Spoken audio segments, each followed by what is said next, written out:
सन्दर्भ संवादको विषय रहेको छ अन्नमय कोषले मनुष्यको शारीरिक शरीरको उच्चतम विकास गर्ने ज्ञान विज्ञान सिकाउँछ तथा प्रदान गर्दछ कसरी। हरिओम, धन्यवाद। हामी कोष विज्ञानको श्रृङ्खलामा पहिलो अन्नमय कोषको बारेमा संक्षिप्त जानकारी तथा संक्षिप्त विवरण लिएर आएका छौँ। हामी यसको अन्तर्विषयभित्र प्रवेश गरौँ। अन्नमय कोषको शाब्दिक अर्थ अन्नबाट युक्त तथा अन्न ग्रहण गरेर निर्माण भएको परत तथा तह भन्ने हो। मनुष्यको शारीरिक तथा स्थूल शरीर उसले दैनिक रूपमा ग्रहण गरेको भोजनबाट निर्मित भएको हुन्छ। त्यसैले यो अन्नमय कोष हो र यो मनुष्य शरीरको सबैभन्दा बाहिर दृश्यको रूपमा रहेको परत तथा तह हो। मनुष्यको शारीरिक शरीर लगायत ब्रह्माण्डमा स्थित सबै पदार्थ तथा दृश्य विषयवस्तुहरू अन्नमय कोषका हिस्सा हुन्, किनकि ती सबै ब्रह्माण्डमा स्थित रहेका अर्का थरीका पदार्थहरूबाट युक्त भएका तथा निर्मित भएका हुन्छन्। मनुष्यको भौतिक शरीर मांसपेशी, अस्थि, अस्थिमज्जा, नसा, रगत आदि अन्नहरूको सेवनबाट निर्मित भएको हुन्छ र अन्न ब्रह्माण्ड तथा प्रकृतिको स्थूल भाग हो। स्थूल भाग पृथ्वीमा उत्पादन हुन्छ। यसकारण अन्नमय कोषले पृथ्वी तत्त्वको प्रतिनिधित्व गर्दछ। मनुष्यको वास्तविक स्वरूप आत्मा अर्थात् चेतना हो। आत्मा अर्थात् चेतना मनुष्यका कोष तथा शरीरका आयामहरूको सबैभन्दा केन्द्र तथा चुरो भागमा स्थित रहेको हुन्छ र यो विभिन्न कोष तथा तहहरू केन्द्रबाट बाहिर क्रमशः आनन्दमय कोष, चेतना, विज्ञानमय कोष, प्रज्ञा तथा विवेकशील प्रज्ञा, मनोमय कोष, मन तथा भाव, प्राणमय कोष, जीवन ऊर्जा तथा कुण्डलिनी ऊर्जा, भाइटल फोर्स पनि भनिन्छ कोष, र सबैभन्दा बाहिरी तह तथा परत अन्नमय कोष अथवा दृश्य शरीर, भौतिक शरीर, स्थूल शरीरको माध्यमबाट बाहिरको संसारमा अभिव्यक्त तथा प्रकट हुन्छ। ऊर्जा, विचार, भावनात्मक संवेग, तर्क तथा योजना, अन्तर्ज्ञान, सङ्कल्प आदिका आस्था आदिका रूपमा। मनुष्यको शरीरका 5 आयाम तथा कोषहरूमध्ये एउटा आयाम तथा कोषको एउटा कोष हो अन्नमय कोष तथा शारीरिक शरीर। सनातन अध्यात्मका अनुसार यी सबै कोष तथा शरीरका आयामहरूको आफ्नै प्रकारका काम, गतिविधि, प्रभावकारिता तथा महत्त्व रहेका छन् र सबै एक से एक महत्त्वपूर्ण र शक्तिशाली रहेका छन्।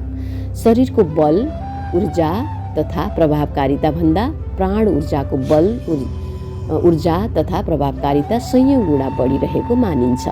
प्राण ऊर्जाको बल, ऊर्जा तथा प्रभावकारिता भन्दा मन र भावको बल, ऊर्जा तथा प्रभावकारिता 1000 गुणा बढी रहेको मानिन्छ। मन र भावको बल, ऊर्जा तथा प्रभावकारिता भन्दा प्रज्ञा तथा अन्तर्ज्ञानको बल, ऊर्जा तथा प्रभावकारिता 10,000 गुणा बढी रहेको मानिन्छ र प्रज्ञा तथा अन्तर्ज्ञानको बल, ऊर्जा तथा प्रभावकारिता भन्दा आत्मा अर्थात् चेतना तथा चैतन्यताको बल, ऊर्जा तथा प्रभावकारिता लाखौँ गुणा, कति असीम अनन्त गुणा बढी रहेको मानिन्छ, जसको हामी मनुष्य दिमागले हिसाब गर्नै सक्दैन। हाम्रो आत्मा अर्थात् चेतना ब्रह्माण्डभरि फैलिएको छ। यो चक्रहरू जागृत गरेर आफूलाई तत्त्वबोध, आत्मबोध, ब्रह्मबोध अथवा ब्रह्मज्ञान, तत्त्वज्ञानमा उपलब्ध भएका मानिसहरूलाई थाहा हुन्छन् हाम्रो चेतना आत्मा कति फैलिएको छ, कति अनन्त छ र कुन किसिमले यो परम चेतना, ब्रह्माण्डको चेतना अस्तित्वको अंश हो। जुन कोष तथा आयामको जति बल अर्थात् प्रभावकारिता र महत्त्व भए पनि यी सबै एक अर्काका अनन्य परिपूरक हुन्।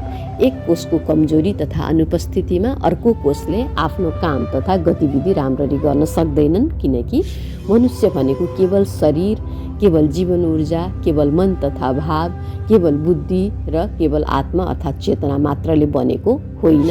यी सबै कोष तथा तत्त्वहरूको सम्मिश्रणको समग्र स्वरूप मनुष्य हो। 5 कोषमध्ये 4 कोषहरू अदृश्य तथा सूक्ष्म रूपमा छन्। केवल अन्नमय कोष मात्र दृश्य तथा स्थूल स्वरूपमा छ र बाँकी 4 प्रकारका सूक्ष्म कोषहरू अन्नमय कोषबाट बाहिरको संसारमा अभिव्यक्त तथा प्रकट हुन्छन्। अन्नमय कोष बिना बाँकी 4 प्रकारका कोष तथा सूक्ष्म शरीरहरूको कुनै अस्तित्व नै रहँदैन र 4 प्रकारका कोष तथा सूक्ष्म शरीरहरू बिना अन्नमय कोष तथा शारीरिक शरीर पूर्णतामा बाहिरी संसारमा अभिव्यक्त हुन तथा प्रकट हुन सक्दैन। यसकारण यी सबै एक आपसका परिपूरक हुन् र सबैको समान प्रभावकारिता तथा महत्त्व रहेको हुन्छ, कामहरू अलग अलग भए तापनि। मनुष्यको 4 प्रकारका कोषहरू सबैभन्दा बाहिरी कोष तथा तह अन्नमय कोष र शारीरिक शरीरको माध्यमबाट मात्र बाहिरी संसारमा अभिव्यक्त हुन सक्ने भएकाले सनातन ज्ञान, अध्यात्म विज्ञान, योग विज्ञान, कोष विज्ञान, तत्त्व विज्ञान, ग्रन्थि विज्ञान तथा आधुनिक विज्ञान सबैले मनुष्यको स्थूल शरीर तथा अन्नमय कोषलाई विशेष प्रकारले महत्त्व तथा प्राथमिकता प्रदान गरेका छन्।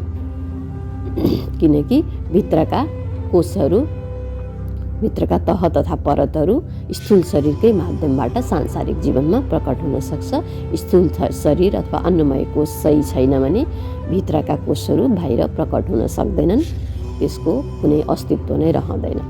आजभन्दा हजारौँ वर्ष अघि रचना गरिएका सनातन अध्यात्म विज्ञानका शास्त्र तथा आध्यात्मिक साहित्यहरूमा भनिएको छ, शरीर माध्यम खलु धर्म साधनम कर्म वा, अर्थात् मनुष्य यस धरतीमा सबैको कल्याण हुने सकारात्मक धर्म र कर्मका कार्य तथा गतिविधिहरू गरेर आफ्नो शरीर, मन, प्राण, भाव, बुद्धि, चेतना शुद्ध गरेर आफ्नो वास्तविक स्वरूप आत्माको बोध तथा ज्ञान र आफ्नो आत्माको पनि वास्तविक मूल स्वरूप परमात्माको साक्षात्कार गरेर आफूलाई मोक्षमा उपलब्ध गराउन तथा जन्म र मृत्युको दुःखदायी चक्र तथा सांसारिक जीवनको भवसागरबाट सदाका लागि पार हुन आएको हो र उसले गर्ने धर्म र कर्मका सबै प्रकारका क्रिया तथा गतिविधिहरू, संस्कारहरू, संस्कृतिहरू सूक्ष्म कोष तथा शरीरहरूको सशक्त सहायतामा अन्नमय कोष तथा शारीरिक शरीरको माध्यमबाट गर्दछ। यसकारण शारीरिक शरीर तथा अन्नमय कोष अधिक महत्त्वपूर्ण छ र यही नै सांसारिक मुक्ति तथा पारमार्थिक मोक्षको पहिलो आधार तथा पहिलो खुड्किलो हो। मनुष्यले शारीरिक शरीरको माध्यमबाट अध्यात्म, योग तथा ध्यान साधना नगरिकन उसको प्राण ऊर्जा, मन तथा भाव, बुद्धि, आत्मा अर्थात् चेतनाको शुद्धिकरण तथा विकास हुन सक्दैन र उसको जन्मको मूल उद्देश्य धर्म तथा कर्मका गतिविधिहरू गर्न अनिवार्य कार्य पुरा हुन सक्दैनन्। तसर्थ हरेक मनुष्यले आफ्नो अन्नमय कोष तथा शारीरिक शरीरको, दृश्य शरीरको स्वास्थ्य, शुद्धता, सन्तुलनता तथा विकासका लागि अत्यावश्यक आहार, विहार, विचार, व्यवहार, उपचार, हेरविचार, आचरण, सुख सुविधा आदिको व्यवस्था पर्याप्त मात्रामा गर्नु अपरिहार्य हुन्छ। स्थूल शरीरको व्यवस्थापनका लागि अथवा आरोग्यताका लागि अथवा स्वास्थ्य र शुद्धताका लागि, सन्तुलनताका लागि। तर अन्नमय कोष तथा शारीरिक शरीर सबै धर्म र कर्महरू गर्ने एकमात्र प्रमुख माध्यम तथा मूल आधार हो भन्दैमा यसैको मात्र हेरविचार तथा विकासमा लागि पर्नु भन्ने कदापि होइन, जुन वर्तमान समयमा हिजो आजका मनुष्यहरूमा देखिँदै आइएको छ।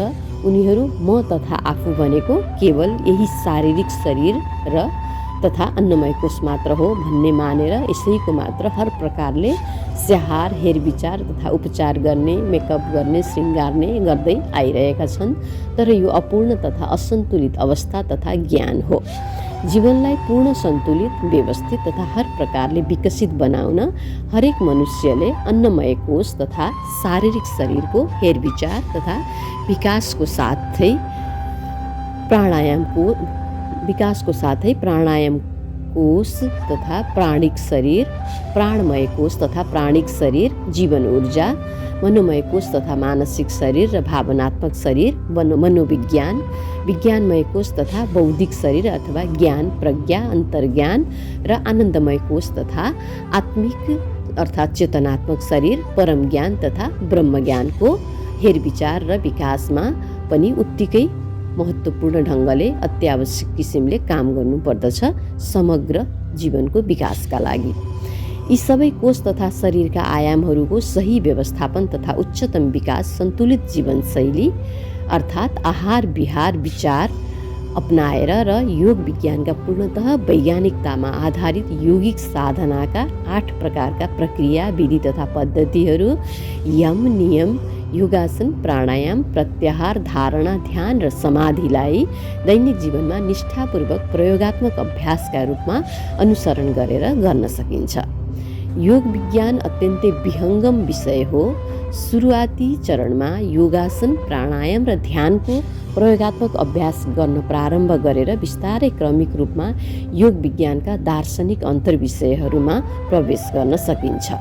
यस प्रकार सन्तुलित जीवनशैली र योग साधनाका विधिहरूको माध्यमबाट 5वटै प्रकारका कोष तथा शरीरका आयामहरूको उचित विकास भएको छ भने मात्र मनुष्य पूर्ण मानव बन्न सक्दछ र उसको जीवन हर प्रकारले सन्तुलित व्यवस्थित तथा विकसित हुन्छ।